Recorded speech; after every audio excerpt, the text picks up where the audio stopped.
नानिक के अनुसार भारत में कुछ क्षेत्रों से जुड़े ऐसे पहलू हैं जहां सफलता की मंजिल थोड़ी दूर है। जरूरत है उस मंजिल तक का रास्ता तय करना। मुझे लग रहा है industry wise, business wise, BPO wise, software में हम काफ़ी आगे बढ़े हैं। पूरी दुनिया हमारे तरफ देख रहा है। लेकिन जो एक इमीडिएट चेंज जो चाहिए, जो हमारे पॉलिटिशियंस आज तक हमारे देश के लिए नहीं कर रहा है, वो education field. I think education के ऊपर हमारा खर्चा बहुत कम है, और जिस दिन एजुकेशन में प्राइवेट सेक्टर आएगा, मुझे लगता है हमारा देश और बहुत आगे बढ़ेगा।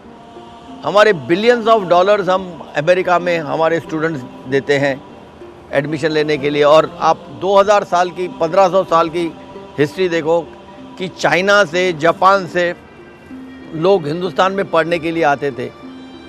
आज हमारी जो तक्षशिला यूनिवर्सिटी थी वो टाइम पे पटना में, और नेबरिंग कंट्री से लोग आके पढ़ते थे।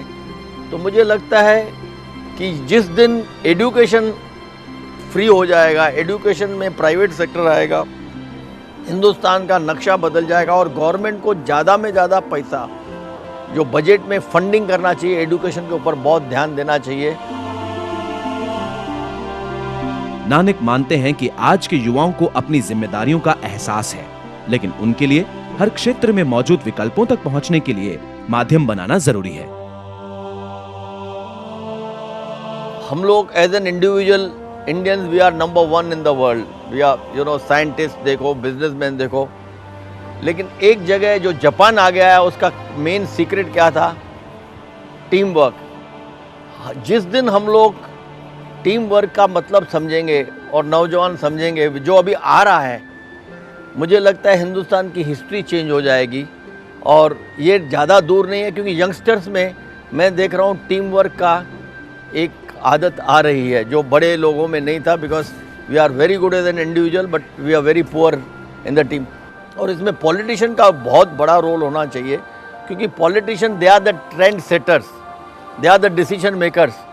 तो उनको भी एक स्टूडेंट कम्युनिटी के लिए, लोगों के लिए दरवाजे लिबरलाइजेशन और ज़्यादा होना चाहिए, और सब जगह सब लोगों के लिए, गरीब से गरीब, अमीर, सब साथ में मिलके कि जो हमारी इकोनॉमी डेवलप हो रही है उनको भी पूरा हिस्सा उसमें से मिलना चाहिए।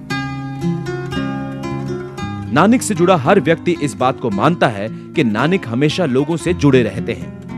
किसी भी तरह उनकी मदद करना और उन्हें सफलता के मार्ग पर आगे ले जाना नानिक का लक्ष्य है। He tries to help Indian arts and curio and all. He had that in mind कि I want to help my people. Though he doesn't do any rituals, but he has a firm belief in God, and he is a believer in Gita. He reads Gita and he goes according. He believes in karma, I should say. One thing I can say about Dad is that he never forces any decisions on us. He gives us guidance, he tells us what to do, but ultimately he leaves the decision up to us, and he's given us a lot of freedom to grow, to mature as individuals, to learn about life on our own, which has been very, very nice. And he's a complete people person. As you already probably know, he just loves people. I mean, he gets energized when he meets people. You know, when he meets a new person, he gets completely energized by it. He loves meeting new people, be it at a social function, be it at a party, be it as a business event. I in fact think that he is the best public relations man I have ever met. He is somebody who is very close to people. He is a people-minded person. And a lot of people reciprocate that feeling towards him. I know that a lot of people respect him. It is not that he is known because he has made it big, but it is because of the human touch that he has. I've known Mr. Nanik Rupani for almost 2 decades. But the best part of knowing Mr. Nanik is really the passion of his interest in social work. On business on one side is of course very important to him, but more than his business, his commitment to social causes, the poor, the people who are not the doyens of this country are really closest to his heart. So he will always be up to it. नानिक का मानना है कि वो अपने देश के लिए जितना करें उतना कम है। जहां भारत ने इस पूरी दुनिया के लिए इतना कुछ किया है, वहीं हर भारतीय का कर्तव्य बनता है कि वे अपने देश के लिए कुछ करें। जब मैं स्वदेश का सोचता हूँ, मेरे भारत का सोचता हूँ, तो मैं भगवान को यही प्रार्थना करता हूँ कि मेरा हर टाइम जन्म होए तो भारत में ही हो। आज भारत ने पूरे वर्ल्ड को कितना दिया है। Zero was invented in India. और आज सॉफ्टवेयर इंडस्ट्री में, जिसको स्वामी विवेकानंद हमेशा कहते थे, the time will come India will be recognised as the knowledge centre of the world.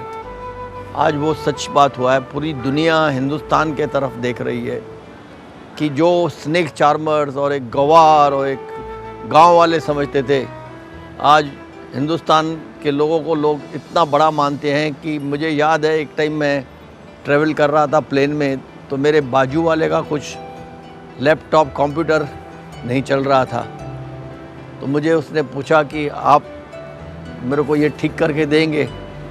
उनको ऐसे ही लगता था कि जितने भी इंडियंस हैं वो पूरे इतने कंप्यूटर में एडवांस है कि हर चीज़ उनको पता है। तो एक बड़ी गर्व की बात है। I love India and I am sure time to come 21st century will be of India and whole world will worship India. वतन की याद जब पल पल सताने लगे, परदेश में दिन काटे नहीं कटते और बस लौटने का मन करता है सरसों के खेतों में, आम के बगीचों में। स्वदेश के इस सफ़र में हमने आपको रूबरू करवाया कुछ ऐसे लोगों से जिन्होंने 7 समंदर पार अपनी काबिलियत का लोहा मनवाया और फिर ठानी अपनी कामयाबी अपने हमवतनों के साथ बांटने की। हमारे इस सफ़र में हम सफ़र बनिए और अपने सुझाव हमें भेजते रहिए।